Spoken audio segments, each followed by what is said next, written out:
Vale. Bueno, yo soy Ana Flecha, soy la representante de Pontevedra y hoy vamos a hablar de fracturas toracolumbares. Es un tema que probablemente no motiva a prácticamente nadie porque la columna es una parte de la trauma que no es externa a nosotros. La idea es una diferencia, pero bueno, voy a tratar de hacer una presentación lo más interesante posible para todo el mundo y que os ayude a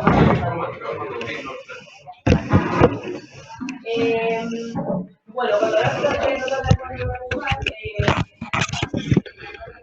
se compone de la columna torácica, la charrea toracolumbar y la columna lumbar. Es importante que saber que son zonas diferentes, precisamente muy diferente. No es lo mismo la columna lumbar, en la que tenemos un espacio para la médula mucho más amplio. Se cortó igual al poner una presión. Vale, pues nada. ¿La reunión de pruebas es ahora? No, es ahora. ¿A qué hora? Ah, vale, genial. Vengo después.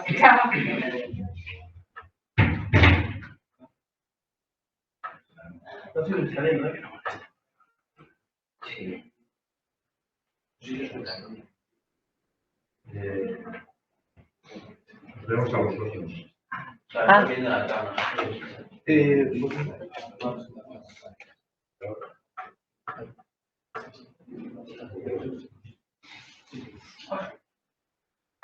Compartir, ¿eh?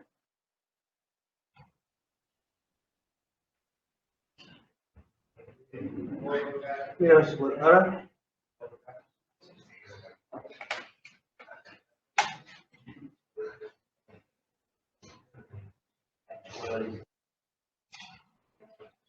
Está compartiendo tu pantalla por ahora.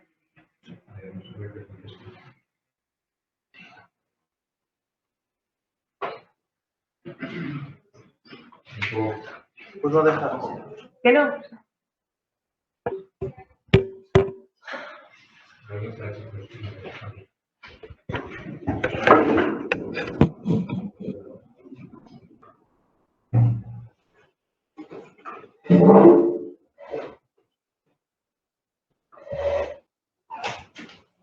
¿Y ahora?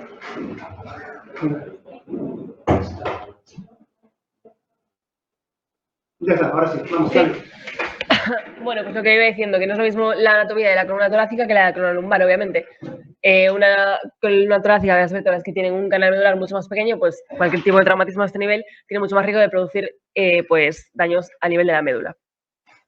Nada, no voy a parar mucho, pero recordar también que para las fracturas toracolumbares es importante recordar un poco la anatomía de las vértebras, las tres columnas de Denis, y no solo la parte ósea, sino también pues la zona, o sea, los ligamentos y así. Importante, sobre todo el complejo ligamentario posterior, que es una parte que nos va a dar mucha estabilidad y que, bueno, va a ser importante, luego hablaremos en las clasificaciones para todo, para clasificar las fracturas y para determinar el pronóstico.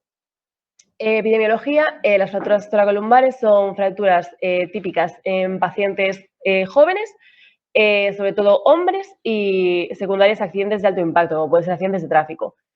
Interesante que la gran amplia mayoría se localizan a nivel de T10 L2 y importante sobre todo que el 30%, hasta el 30% debutan con un daño medular cuando viene a urgencias y se tiene un daño medular establecido.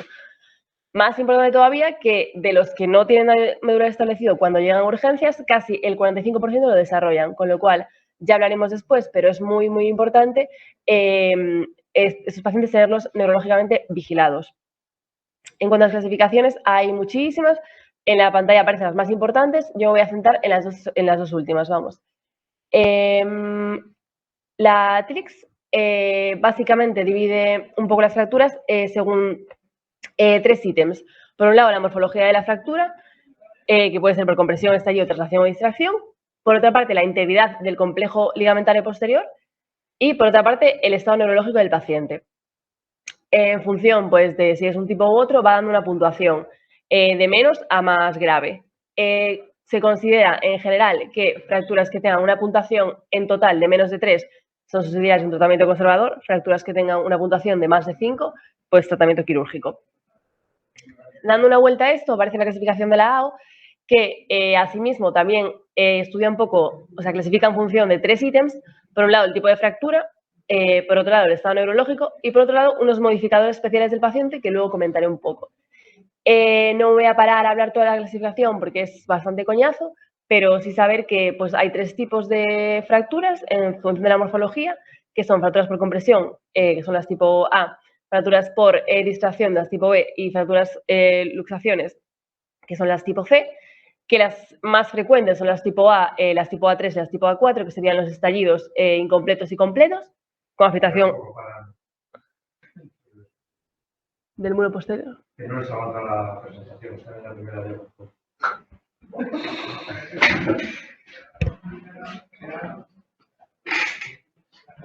Es una puta pesadilla, ¿eh? Vale, y así cambia, les venga algo.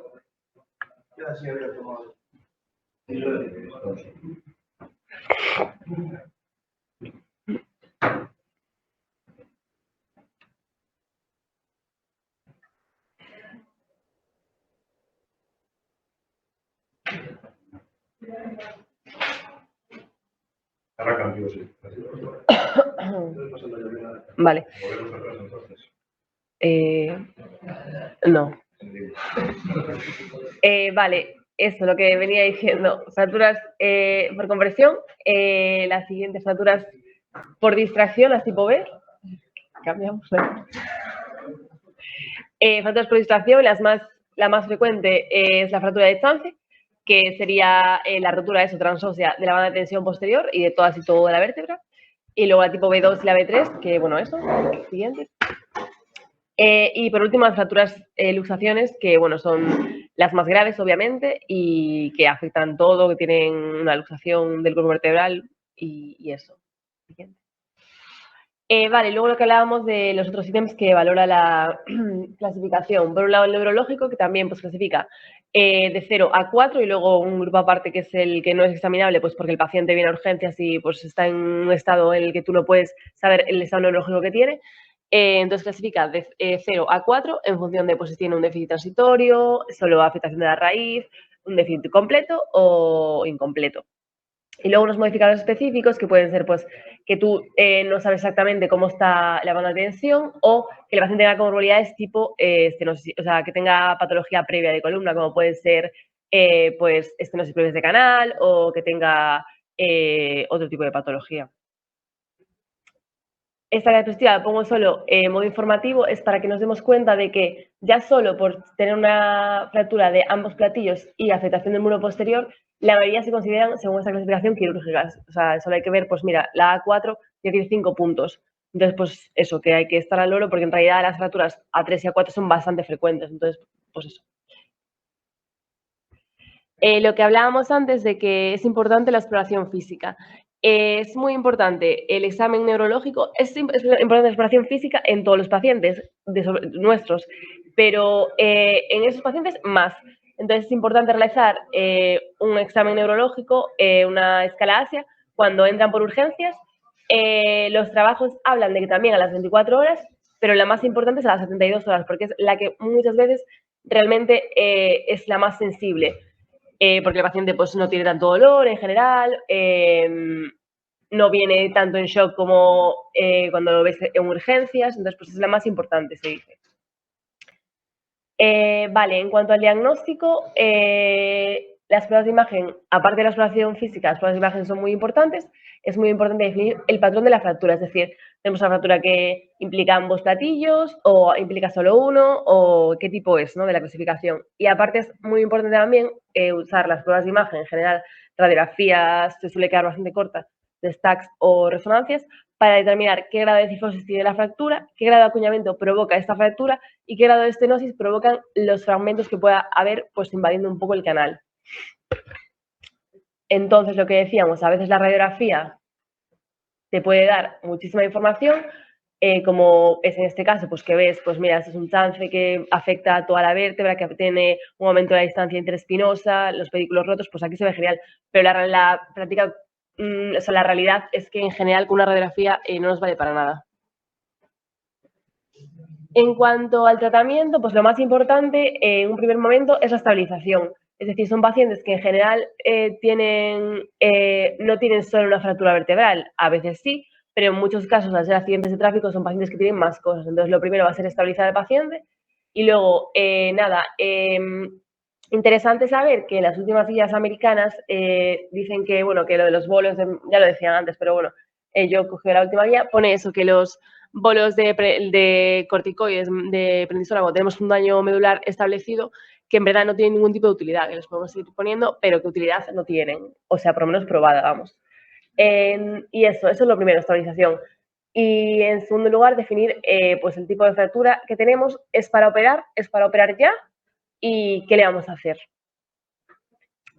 Entonces, los criterios para operarla en general son fracturas quirúrgicas, fracturas que por el tipo de fractura sean fracturas tipo B, tipo C o fracturas de estallido completo e incompleto con afectación del muro posterior, o sea, A3 y A4, y indicaciones que sean generales de una intervención, pues son fracturas que aparte tengan un déficit neurológico incompleto, que progrese, una cola de caballo, o en función de, pues si tiene una cifosis importante, sobre todo de más de 25-30%, acuñamientos importantes de la mitad del cuerpo vertebral, o estenosis complementan más del 50% del canal, pues también serían indicaciones quirúrgicas.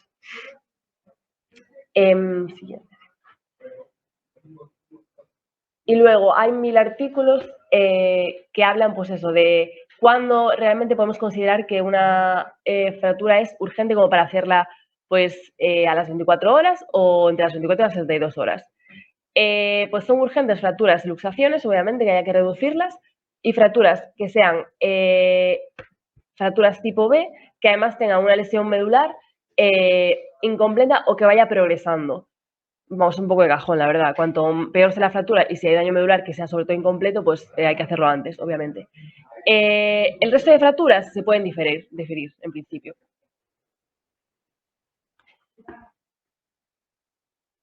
Y luego, así como resumen básico, fracturas que tengan déficit neurológico o acuñamientos importantes, o cifosis importantes o estenosis importantes, van a ser quirúrgicas. Y luego tendremos que decidir si queremos hacer una vía anterior, una vía posterior o un abordaje combinado. El resto probablemente sea suficiente con un tratamiento con corsé y luego hacer una fisioterapia posterior. Dale un clic. Ahí. En principio, es importante recordar que muchas veces el plan en cirugía de columna es descompresión y fijación. Entonces, ahora voy a hablar un poco de diferentes tipos de descompresión y diferentes tipos de fijación, así un poco en resumen y por encima para ubicarnos un poco. En cuanto al abordaje, eso es lo que hablábamos, podemos hacer una vía posterior, una vía anterior o un abordaje combinado. Este señor, McCormack, hizo una clasificación que se llama Load Sharing Classification, que básicamente decía, o sea, él evaluó como la biomecánica de las vértebras y estableció como unos criterios que supuestamente si tú tienes esos criterios, es más probable que si tú haces una fijación exclusivamente posterior, vaya a fallar, es más probable que falle. Entonces, no, espera, ponga esa, pero esa. Era un clic. Entonces, definió que si tienes mucha convolución, en general, eso es como una regla mnemotécnica, vamos, para simplificar la tablita esa, que si tienes mucha convolución, está muy inestable la vértebra, es decir, porque tiene el complejo ligamentario posterior afectado, o mucha deformidad, o afecta a muchas columnas, lo mejor sería hacer un abordaje posterior y anterior combinado o un abordaje anterior exclusivamente. Pero que posterior muchas veces se queda un poquito corto si, pues eso, si afecta a todas las columnas o si realmente el complejo ligamentario posterior está afectado. Entonces, cuando hablamos de descompresión, podemos hablar de una heminectomía, una laminectomía o una corpectomía.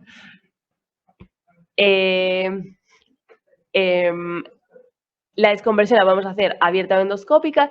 Está hiper de moda ahora hacer la descompresión endoscópica. Obviamente, dale un momento aquí.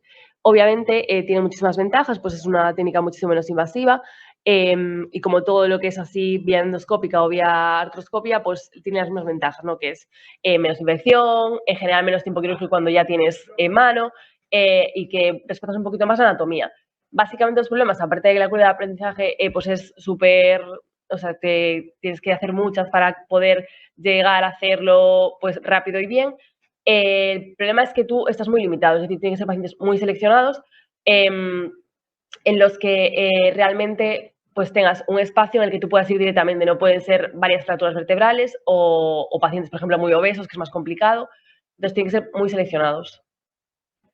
Pero vamos, que se puede hacer pues mejor, obviamente.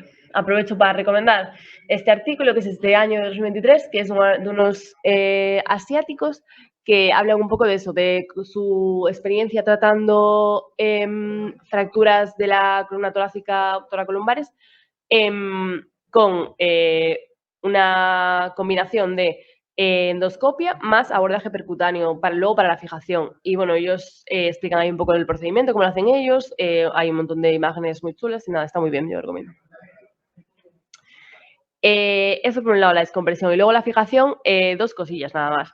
Puede ser abierta o percutánea. Fijación abierta es la clásica. Tiene las complicaciones típicas de pues, hacer un abordaje, es decir, que aumenta el riesgo de infección, que los tiempos quirúrgicos son más elevados, obviamente es mucho más daño al paciente, el tiempo de hospitalización es mayor, etc.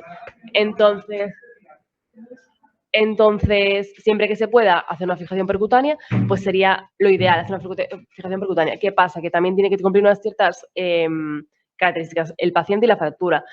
Fracturas que tengan pues por ejemplo, pacientes que pues vayamos a hacer una descompresión mínima o endoscópico o así, sí que generalmente se pueden beneficiar de una fijación percutánea. Pero pacientes que ya de por sí tengamos que hacer, por ejemplo, una descompresión amplia, que ya solo por la descompresión tengamos que abrir, pues obviamente la percutánea a lo mejor no tiene mucho sentido, ¿no?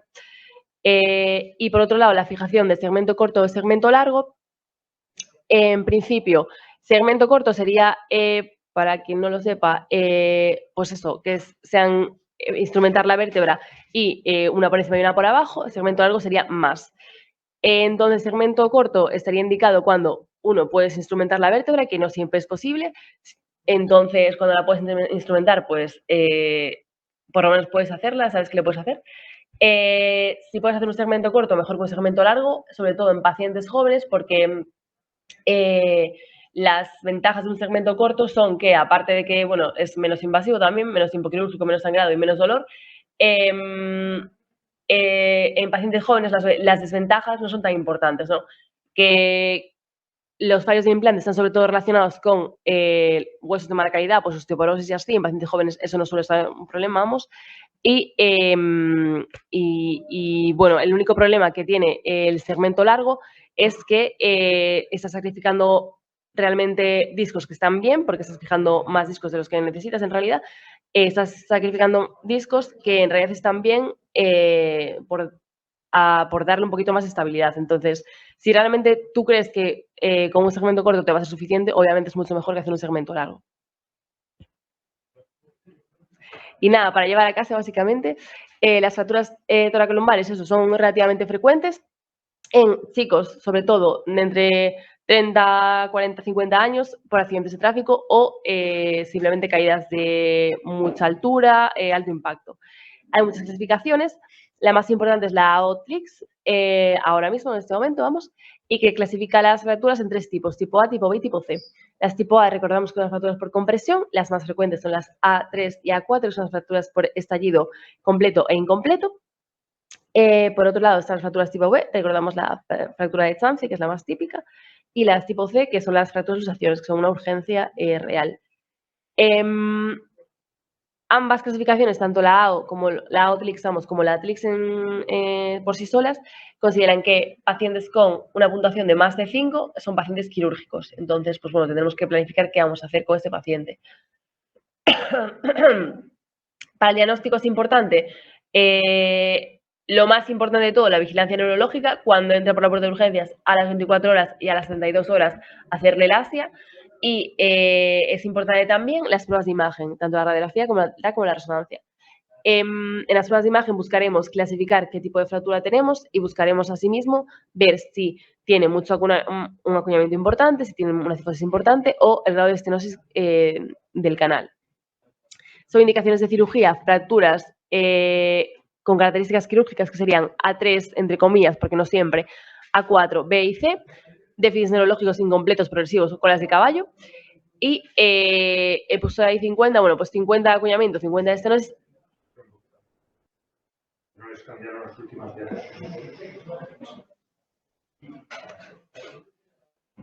Y esta la ven. Cuando van con signo apartado de funciones. Y 25 de cifosis. Esta la ven. Cambian los que tienen de botón. Vale.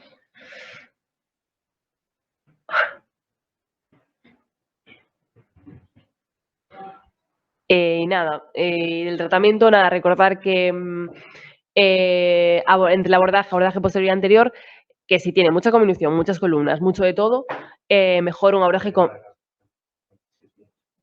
abordaje combinado.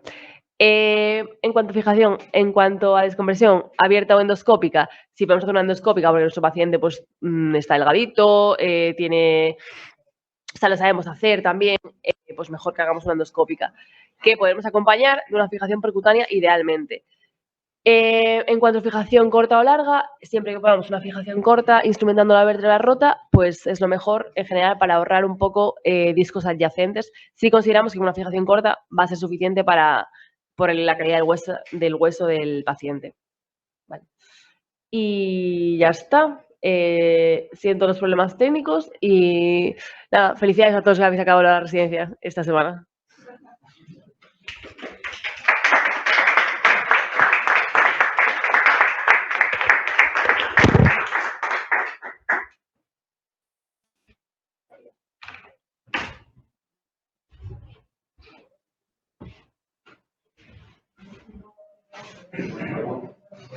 ¿Alguna pregunta, duda, recomendación?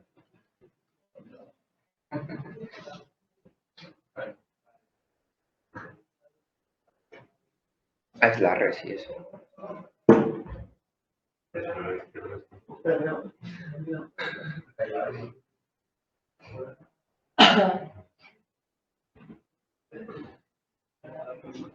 ¿Te oyes? Sí, hombre. Nadie quiere preguntar nada. Pregunta, ¿requieres instrumentación una vez consolidada la fractura? No.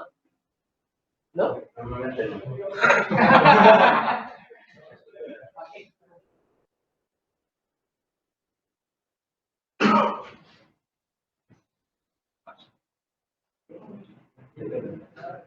Nadie quiere preguntar nada. Bueno, preguntaron ahí otra cosa. Nadie por explica. Sí, hacer actividad, la verdad. No debe tener problemas.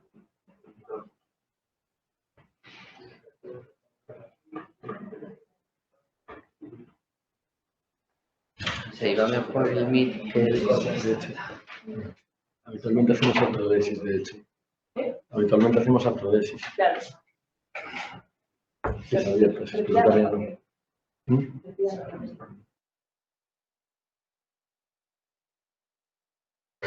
No, vale. Con adiós ahí. Vale. Pues nada, un placer. Un saludo. Hasta la siguiente.